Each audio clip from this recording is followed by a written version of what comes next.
미국의 초대 대통령 워싱턴은 위대한 대통령이기 이전에 신앙의 사람이었습니다. 그가 미국 독립전쟁을 치를 때 가장 힘들게 싸운 곳이 필라델피아 교회의 포지 계곡 전투입니다. 그러나 워싱턴은 어려움 가운데서도 항상 성경을 펴놓고 조용히 기도하는 모습들이 병사들에게 자주 목격되곤 했습니다. 당시 포지 계곡 전투에서 그가 얼마나 간절하게 기도했던지 주위에 있는 사람들은 그의 기도 때문에라도 이 전투에서 아군이 승리할 것이라고 믿었다고 합니다. 워싱턴이 힘들게 전쟁을 치렀던 곳인 포지 계곡에 세워져 있는 워싱턴 기념교회당에 당시에 그가 올렸던 이런 기도문이 새겨져 있습니다. 전능하신 하나님, 미국을 보호할 수 있는 분은 오직 하나님뿐이라고 믿습니다. 이 나라의 지도자들로 하여금 하나님의 말씀에 순종하며 국민을 사랑하는 진정한 형제애를 주시옵소서. 지도자들이 솔선수범하여 정의로운 생활을 하고 자비를 사랑하며 행복한 나라를 만들기 위하여 겸손히 백성을 섬기는 자가 되게 하소서라는 기도문입니다.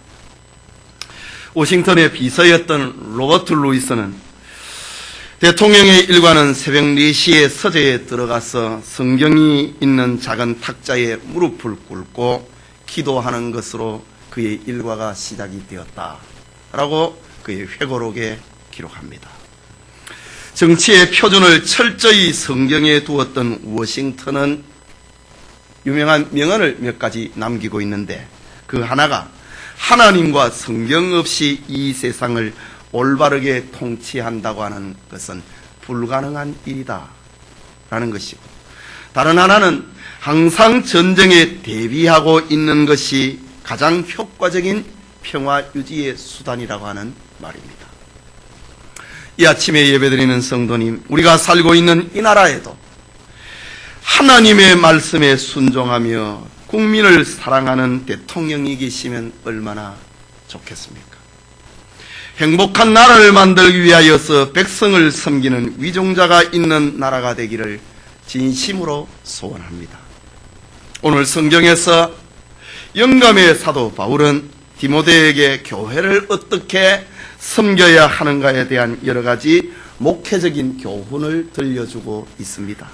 그 중에 성도는 나라를 위해서 기도해야 된다라는 사실을 깨우쳐주고 있습니다.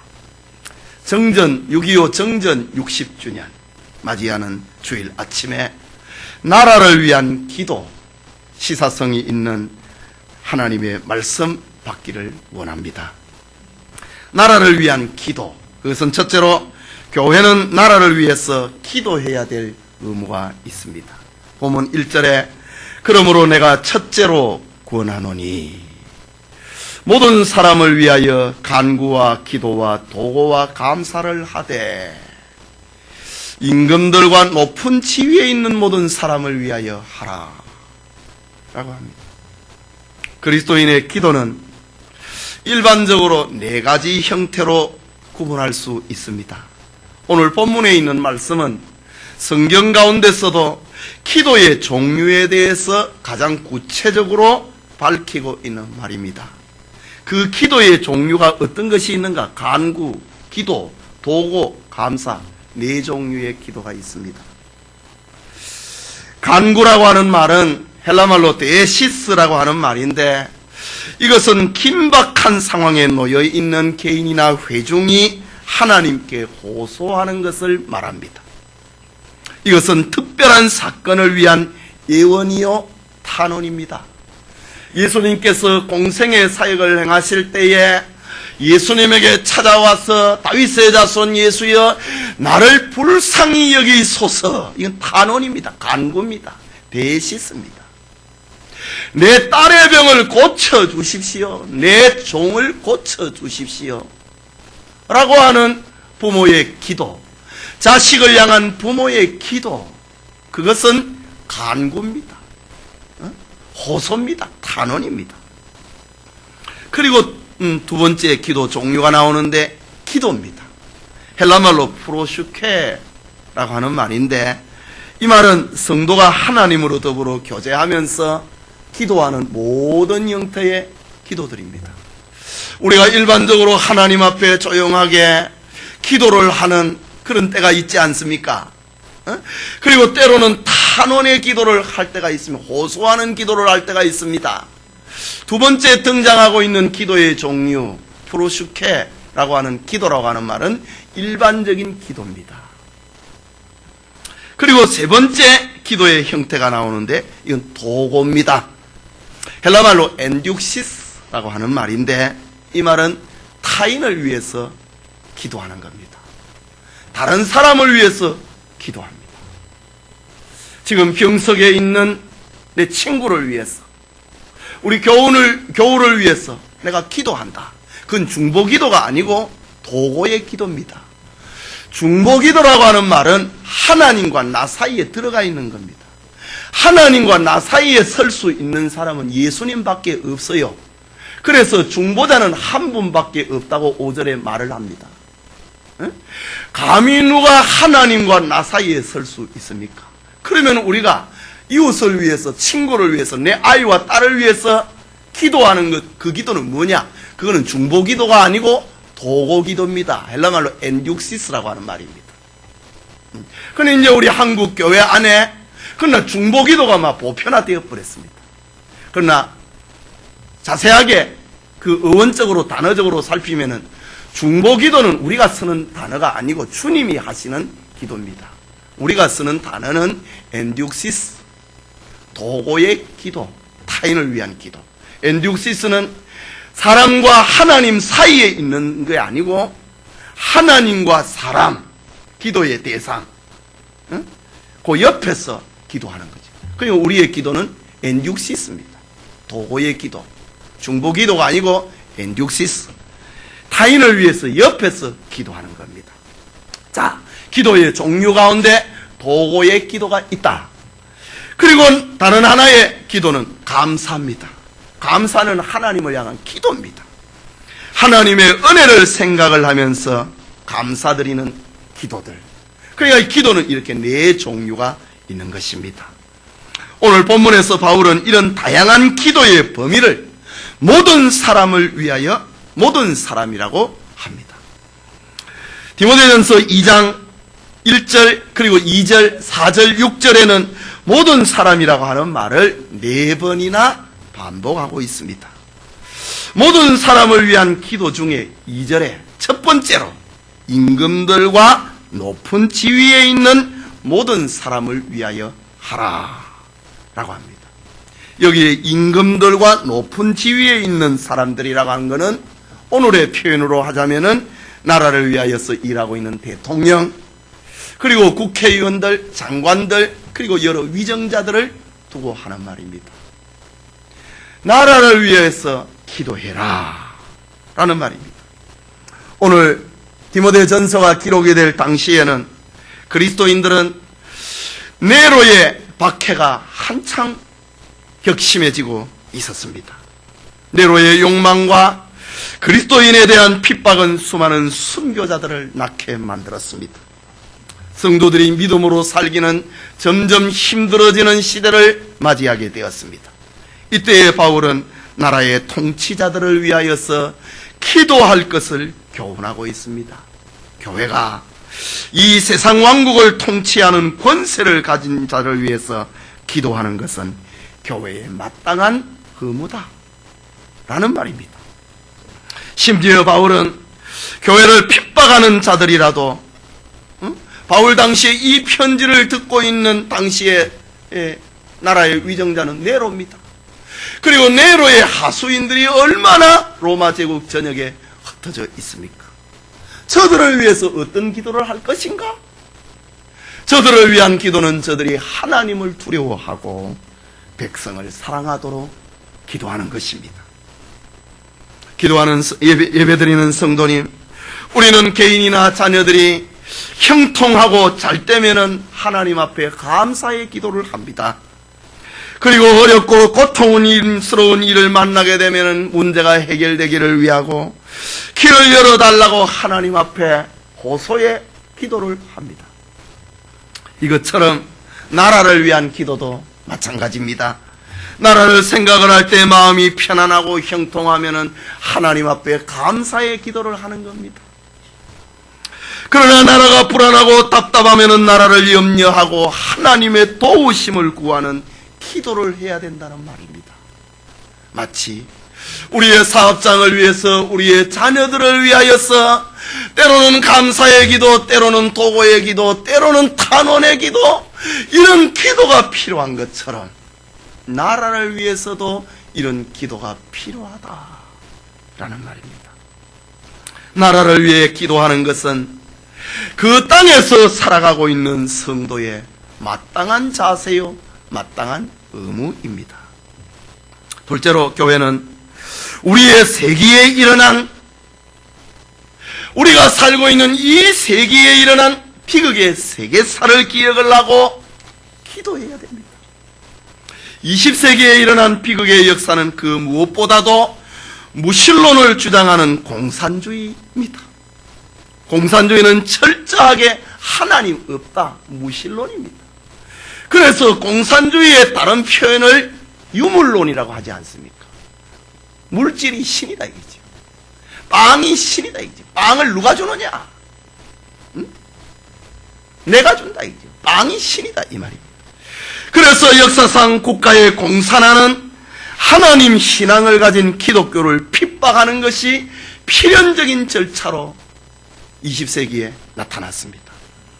공산주의의 주창자였던 마르크스는 종교는 인민의 아편이라고 했습니다. 왜? 공산주의 이론과 반대되기 때문에 인민의 아편이라고 소리질렀습니다. 레닌은 종교는 노동계급에 대한 억압의 그 뿌리를 두고 있다. 왜? 자기들의 이상사회를 실현을 하는데 종교 기독교가 딱 걸림돌이 되고 있기 때문입니다. 우리가 살고 있는 20세기에 공산주의자들에 의한 박해는 이루 셀 수가 없습니다. 1997년에 프랑스에서 발간이 되었던 공산주의 흑서라고 하는 글에는 공산주의 사상과 체계로부터 죽임을 당한 사람이 이 100년 어간에 1억 명 이상이 된다라고 발표했습니다. 그 중에 구소련 시절 스탈린의 대숙청이 있었습니다. 스탈린은 군부를 숙청을 하고 공산화하고 난 다음에 수많은 기독 신자들을 학살합니다. 저들은 모든 교회의 종탁과 십자가를 꺾어버리고 교회당을 불지르고 부수었습니다. 또 극장이나 교회를 댄스홀로 만들었습니다. 신자들은 저 동쪽 시베리아로 끌고 와서 죽이고 심지어는 시베리아의 저 북동부에 있는 마가단이라고 하는 곳으로 보내서 얼어 죽게 만들었습니다. 겨울에 얼어붙은 모스크바 강에 구멍을 파서 신자들을 빨가벗겨서 거기에 더 집어넣어서 얼려 주겠습니다. 여름에는 배에 스크루에 묶어서 찢어 주겠습니다. 이 모든 것이 1910년에서 1960년 사이에 50년 사이에 일어난 일입니다. 소련의 공산화 과정에서 무려 2700만 명의 기독교인들이 죽었습니다. 또 반동분자로 분류된 4500만 명을 합해서 소련은 공산화하는 과정에서 7천만 명의 사람들을 학살했습니다. 공산주의가 그랬습니다. 중국의 모 대통령은 프롤레타리아 이상사회를 실현하기 위해서, 프롤레타리아 노동자 계급의 이상사회를 실현하기 위해서 이른바 대약진 운동을 전개를 했는데 이 과정에서 4300만 명을 굶겨 죽였습니다. 그리고 문화대혁명 시절에는 1억 명이 고초를 당하고 3천만 명이 죽임을 당했습니다. 그 과정에 공산당원 300만 명까지도 숙청을 해버렸습니다. 베트남에서는 지식인, 공무원, 군인, 부유층, 그리고 양심적인 종교인 등을 반공산주의자들로 낙인을 찍고 공산주의 운동을 하는데 방해를 되는 존재들이라고 낙인을 찍고 온갖 종류의 재판을 통해서 숙청한 사람이 베트남에서 300만 명입니다. 1976년부터 92년까지 얼마 되지 않았지요. 월남이 공산화되는 과정에서 죽음을 피하여서 탈출한 사람, 소위 보트피플이라고 하지요. 이들이 80만 명이었습니다. 공산정권 안에서 못 살겠다 이지. 그래서 80만 명이 탈출을 해서 바다에서 죽기도 하고 일부가 피난하기도 했지요.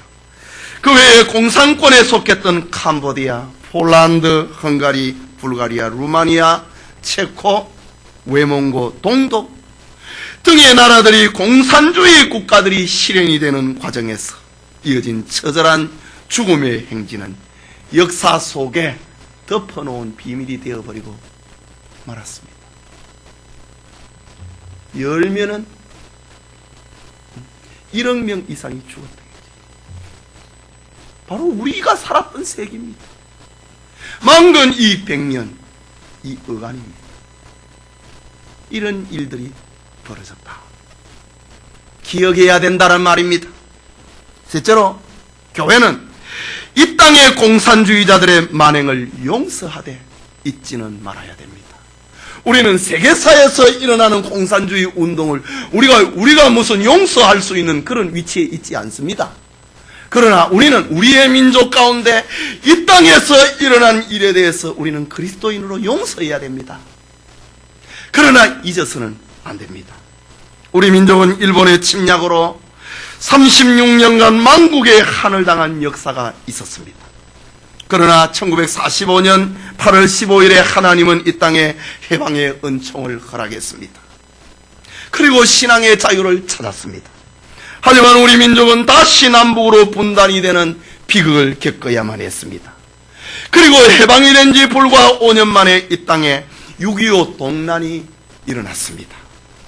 바로 20세기 적그리스도의 세력처럼 솟아오른 공산주의자 북한의 김일성 정부가 일으킨 민족 동란입니다. 유물론적 공산주의로 무장한 김일성 정부는 자유민주주의를 국시로 삼은 남한을 침략을 했습니다. 저들은 중국과 소련의 지원을 받으면서 1950년 6월 25일 주일 새벽을 기해서 선전포고도 없이 남침을 강행을 하여 동족상잔의 비극이라고 하는 상처를 우리 민족에 새겨놓고 말았습니다. 6.25 동란은 무려 3년 1개월 동안이나 계속되었습니다. 일부 예배 때 우리 아이들에게 물어봤습니다. 6.25가 언제 일어났냐고 하니까 6월 25일에 일어났습니다. 합니다. 몇 년도에 일어났냐고 하니까 모른다 합니다. 지금 오늘 우리의 아이들이 이렇습니다. 6.25 동란은 3년 1개월 동안 계속이 되었는데 전쟁으로 인한 인명피해는 민간인을 포함해서 450만 명에 이릅니다. 450만 명이 남북한입니다. 450만 명이 죽거나 다쳤습니다. 450만 명이라고 하는 것은 당시의 인구의 15%입니다. 전쟁으로 인한 문화유산의 손실, 이산가족의 비극, 우리가 지금 보고 있지 않습니까? 경제의 도탄, 사회와 정치의 혼란, 교육의 불안, 그리고 이 땅의 수많은 고아들, 전쟁의 미망인들, 저들의 눈물은 강을 이루고 말았습니다. 정말 형용할 길이 없는 그야말로 비극과 절망을 우리는 불과 60년 전에 경험해야만 했습니다. 그리고 공산주의자들로 인한 교회와 성도들의 받은 비극의 깊이는 그야말로 엄청났습니다. 공산주의 운동에 교회가 제일 첫 번째로 방해가 되니 말입니다. 북한 교회의 소멸은 둘째치고 전쟁으로 인하여서 남한의 교회가 300여 개의 교회가 불에 타버리고 800여 동의 예배당이 파괴되었습니다.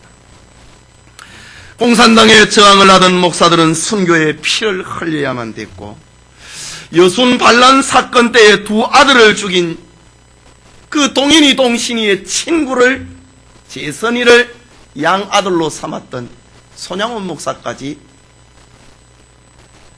공산주의 사상에 물들어 있는 그 아이를 양아들로 삼았던 손양원 목사까지 6.25 때 순교를 당했습니다. 당시에 대부흥사였던 김익두 목사님 다 그때 다 순교합니다. 구세군의 노영수, 감리교의 송정근, 1930년대의 농촌 사업의 기수였던 조영민과 신석구, 장로교회의 박경구, 정일선 등이 다 6.25 때 순교합니다. 그리고 당시에 6.25 동란이 일어날 때에 한국교회 대표적인 신학자들이 몇이 있었는데 남궁역, 양주삼, 송창근, 박현명 4명의 신학자들은 납치가 되어서 행방이 묘연합니다. 이처럼 순교자와 납치된 성도의 수는 이루 셀 수가 없습니다. 다행히 이번 여름에 우리 중고 SF 그리고 청년들 학위 수련회를 초기에 한국교회에 을이 어려져 있는 순교의 현장으로 다니면서 아이들로 하여금 역사를 심어줄 수 있는 기회가 되니 참으로 다행스럽다고 생각합니다. 그러나 교회가 당한 고난은 통계 그리고 외형적인 것으로는 표현할 수 없는 아픔이 있었습니다. 그것은 바로 믿음의 배반입니다. 이 세계가 당시에 60년 전에 말이죠. 세계가 공산주의 사회로 바꿔보니까 믿음을 배반해버리는 겁니다. 신자들이. 교회의 파탄입니다. 우리가 어떡하다 이렇게 되었는가라고 하는 작은 돌이킬 수 없는 수치요 피해가 되고 말았습니다. 북한의 공산주의자들이 서울을 점령을 하고 유린을 할 때에 7월 11일경에 서울의 경동교회에 다니는 김욱이라고 하는 청년은 기독교 민주동맹이라고 하는 간판을 종로에 있는 YMCA에다가 달고 김일성 입경 황영식을 김욱이라고 하는 청년의 주도로 진행을 했습니다. 예수 믿는 신자가 무신론 공산주의 북한교회가 지금 사그러들어 버렸던 그거를 보면서도 김일성이 서울 입성을 환영한다고 하는 환영식을 경동교회의 청년이 그렇게 했습니다. 이게 바로 믿음의 배반이라 이 말이지. 이런 상처는 외형적으로 죽고 상했다 파괴됐다 이거하고는 비교가 안 되는 겁니다. 또 전쟁 전에 공산주의 사상범으로 종신형을 받아서 감옥살이를 하던 최문식 목사는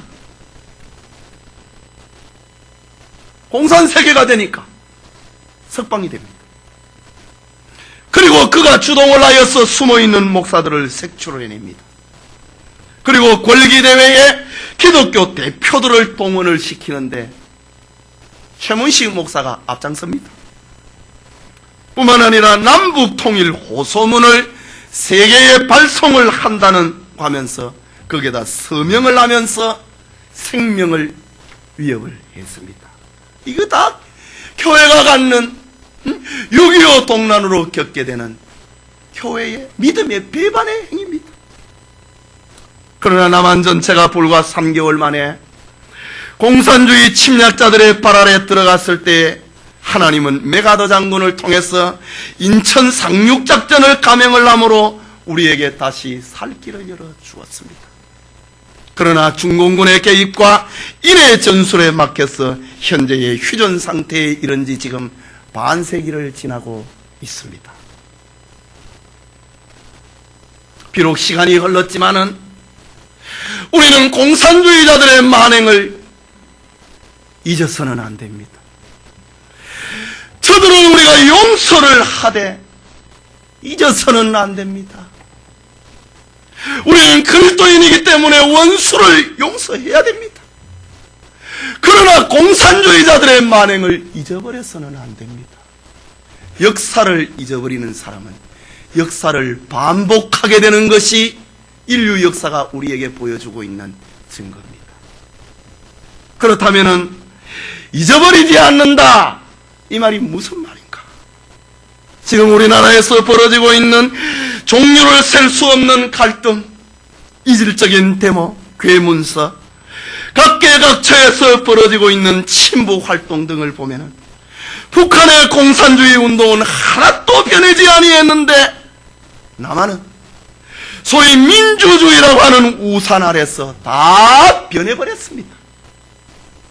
일반인들은 공산주의 이론의 평등사회 건설이 얼마나 멋있어 보입니까? 무산계급의 사회, 노동자들이 볼 때 얼마나 이상국가처럼 보입니까? 그러나 공산주의의 변함없는 국시가 무신론이라고 하는 것을 잊어서는 안 된다는 말입니다. 공산주의하고 기독교 신앙하고는 공존할 수가 없다고 하는 것을 20세기를 살아가면서 잊어서는 안 된다는 말입니다. 특히 북한의 공산주의는 세계의 어떤 나라도 흉내낼 수 없는 수정 공산주의를 지금 하고 있습니다. 주체 공산주의를 하고 있습니다. 그게 뭡니까? 3대째 계속되는 세습 왕조입니다. 정통 공산주의는요, 자기 아들에게 국권을 물려주지 않습니다. 평등사회입니다. 민중을 위한 국가입니다. 그래서 프롤레타리아 혁명을 일으킨 거 아닙니까? 무산계급의 사회, 평등사회를 일으키자. 이렇게 해서 소련의 많은 사람들이 일어났고, 그리고 여기에 반대하는 사람이 7천만 명이 죽었고 말이죠. 그러나 이북의 공산주의는 정통 공산주의가 아닙니다. 그래서 수정 공산주의다. 우리식 공산주의다. 왜? 세습을 하니까. 주체 공산주의다. 자기들이 이 우주의 세계의 중심이라고 말합니다. 그렇다면 이 나라가 공산화된다고 가정을 한다면은 그렇게 안 돼야 되지만은, 이 나라가 공산화된다고 가정을 하면은 가장 먼저 피해를 보는 것이 교회다. 그리스도인이다. 이거를 잊어서는 안 된다. 라는 말입니다. 정전 60주년을 보내면서 공산주의가 되면은 교회는 있을 수 없다. 우리 신자의 순결한 신앙은 있을 수 없다. 이거를 잊지 말아야 된다는 말입니다. 교회와 그리스도인들이 첫 번째 숙청의 대상이 되고 있는 것은 역사가 증명을 하고 있기 때문입니다. 지금 북한에 교회 없지 않습니까? 가짜교회 몇 개가 있습니다. 지금 우리나라는 80%가 자유민주주의를 지향을 하는데 공산화될 리가 있겠는가 자만하는 사람이 있습니까? 역사는 우리에게 또 말을 하고 있습니다. 중국은 12명의 작은 모임에서 시작한 공산당 운동이 20년 만에 거대한 중국을 정복하고 말았습니다. 이 과정에서 무신론적 공산주의 운동을 이끈 사람이 바로 모 대통령입니다.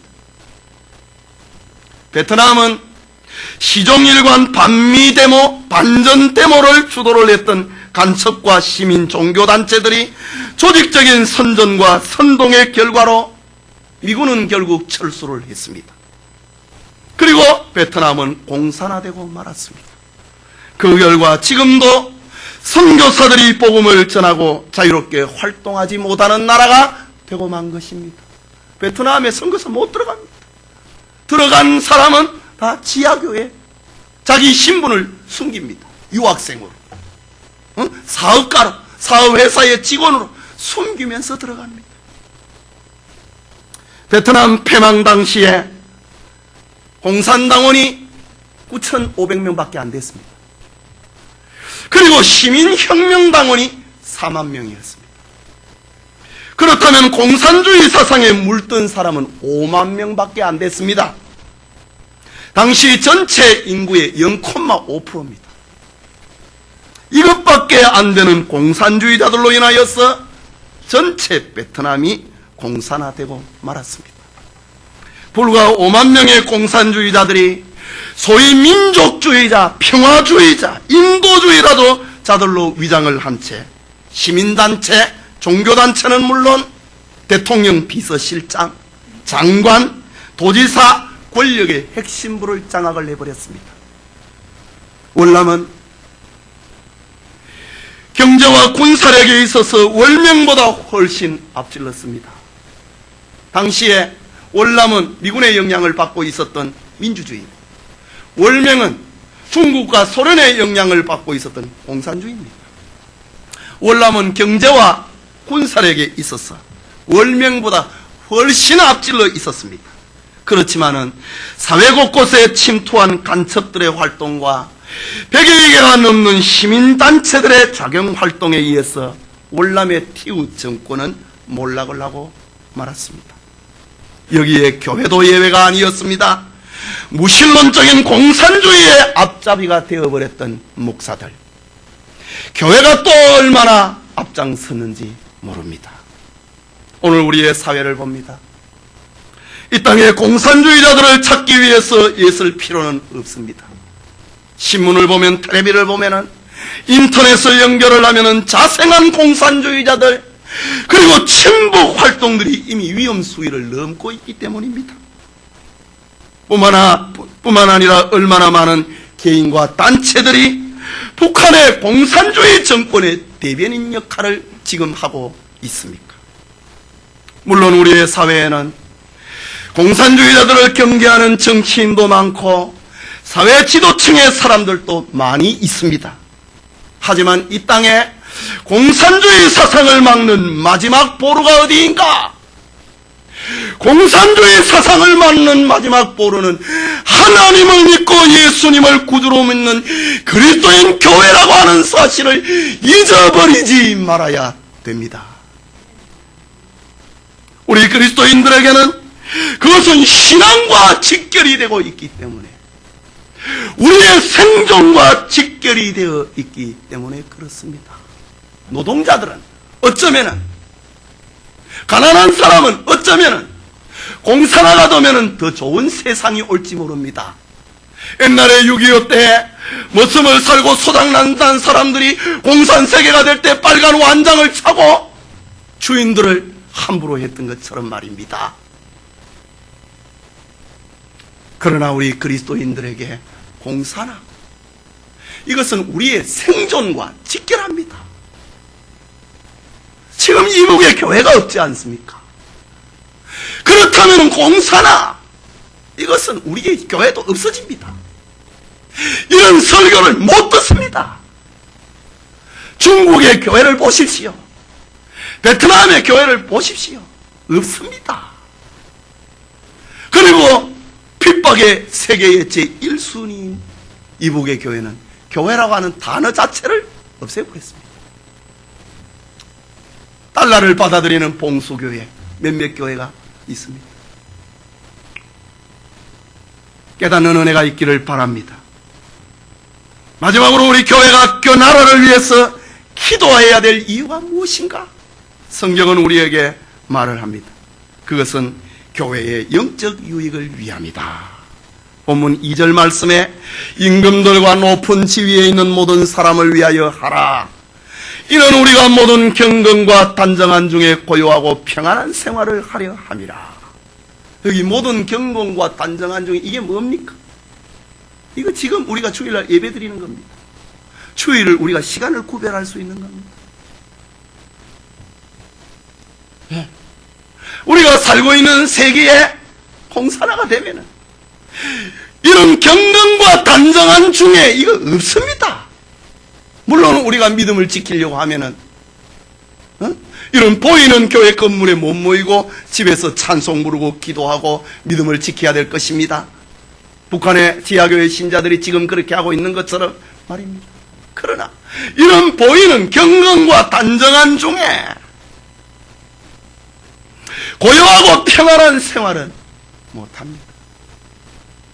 영적 유익을 위해서, 나라를 위해서 기도해라 라고 합니다. 세상에 정치적인 풍랑이 불고 사회적인 폭동이 일어나고 경제적인 폭풍이 일어나고 전쟁의 회오리 바람으로 나라의 자유와 균형을 잃어버리게 되면은 이 땅에 자리 잡고 있는 교회는 영적 손해를 입을 수밖에 없습니다. 그러므로 세상의 권력자들의 미혹과 난동 때문에 교회가 영적인 평화를 파괴당하지 않도록 위해서 기도해라. 사도 바울이 저 네로 정부 밑에서 살고 있는 신자들을 위해서 기도해라. 오늘 우리의 시대를 향해서도 여전히 기도해라 라고 합니다. 둘째는 이것은 하나님이 기뻐하시는 일이기 때문입니다. 3절 말씀에 이것이 무엇입니까? 나라의 임금들과 위정자들을 위하여서 기도하는 겁니다. 이것이 우리 구주 하나님 앞에 선하고 받으실 만한 것이니, 나라의 위정자를 위하여서 기도하는 것, 평안을 위해서, 고요한 중에서 신앙생활을 하는 위해서 기도하는 것, 이게 하나님이 기뻐하는 거라이지. 위정자들을 위해서 기도하는 것은 하나님이 선히 여기는 것이라고 합니다. 이유는 하나님께서 이 세상의 통치자들을 임명을 하십니다. 그리고 그들에게 합당하게 통치하십니다. 하나님께서 이 세상의 권력자들을 때로는 선의 도구로 쓰기도 하고 때로는 악의 도구로 사용하기도 합니다. 기도해라. 이것이 하나님의 뜻이다. 마지막으로 위정자를 위하여서, 나라를 위하여 기도해야 될 이유가 무엇인가? 선교적인 이유 때문입니다. 4절 말씀에 하나님은 모든 사람이 구원을 받으며 진리를 아는 데 이르기를 원하시느니라. 환난의 시대가 오면은 내 믿음은 지킬 수 있어도 전도는 못하지 않습니까? 지금 이북에서 어떻게 전도를 합니까? 성경만 가지고 있어도 사상범으로 숙청을 당하는데 누가 신자인지 서로 모릅니다. 그게 지하교회 성도들의 형태입니다. 역사상 말이지요. 나라가 편안하고 자유를 얻어야 우리가 전도를 할 수 있다 이지요. 하나님은 모든 사람이 구원을 받으며 진리를 아는 데 이르기를 원하시느니라. 전도하기 위함이라 이죠. 선교하기 위함이라고 합니다. 이 목적을 위하여서 교회는 영적인 평안이 있어야 된다 라는 말입니다. 그렇다면 교회가 나라와 위정자를 위하여 기도할 이유는 분명합니다. 그것은 바로 하나님의 나라와 의를 추구하기 위함입니다. 국가가 불안하고 동요하면은 평화로운 전도활동, 선교활동이 막혀버리고 말기 때문입니다. 이 아침에 예배드리는 성도님, 오늘의 시대의 공산주의는 분명 하나님의 대적입니다. 진리의 원수입니다. 공산주의는 마지막 날 세계 속에 등장을 하게 될 적그리스도 운동의 한 뿌리인 것은 분명합니다.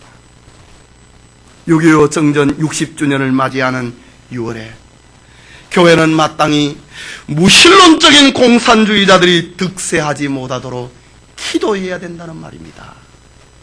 그리고 저 북녘에 고통받는 2천만 우리 동포들을 위해서 기도해야 됩니다. 여러분, 전쟁이 끝이 난 지 휴전 상태에 돌입을 한 지 금년이 60년째 되고 있습니다. 여러분, 그동안에 이 땅에 무슨 일이 일어났기에 같은 민족에게 무력 도발을 서슴지 않는 공산주의자들이 우리의 친구로 변해 있습니까? 왜 공산주의가 나쁘다고 외치는 사람을 반통일분자요 반민족주의자들로 취급을 당해야 됩니까? 그동안 이 땅에 어떤 일이 일어났기에 공산주의 운동을 하는 사람들이 평화의 사도로 변해 있습니까? 과거 동서독이 통일이 되고 난 다음에 서독의 사람들이 깜짝 놀란 일들이 몇 가지 있었습니다. 그것은 서독 사회 안에 너무 많은 공산주의자와 간첩이 있었다고 하는 사실입니다.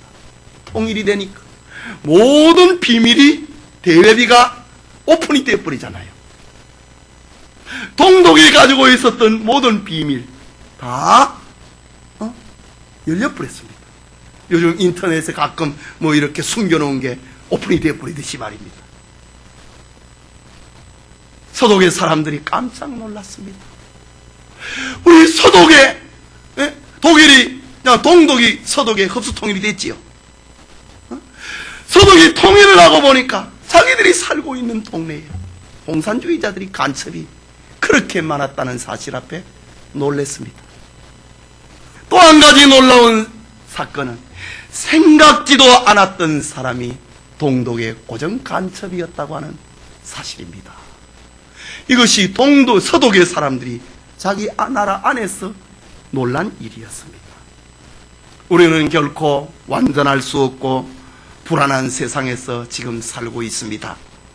그러므로 성경은 교회가 나라를 위하여서 기도해야 된다고 우리에게 들려주고 있습니다. 특별히 그리스도인들은 나라의 위정자들을 위해서 더 기도해야 됩니다. 하나님께서는 환난과 부족 중에서도 한국 교회를 축복하셨습니다. 부족과 모순이 많이 있지만은 지금도 교회는 나라를 위하여 기도하고 위정자들을 위하여 기도하고 남북 통일을 위하여 기도하고 애를 쓰고 있는 것이 이 세상의 단체들 가운데 교회 외에 누가 있겠습니까? 누가 제일 간절한 마음으로 나라를 위하여서 염려를 하고 기도를 하겠습니까? 교회입니다.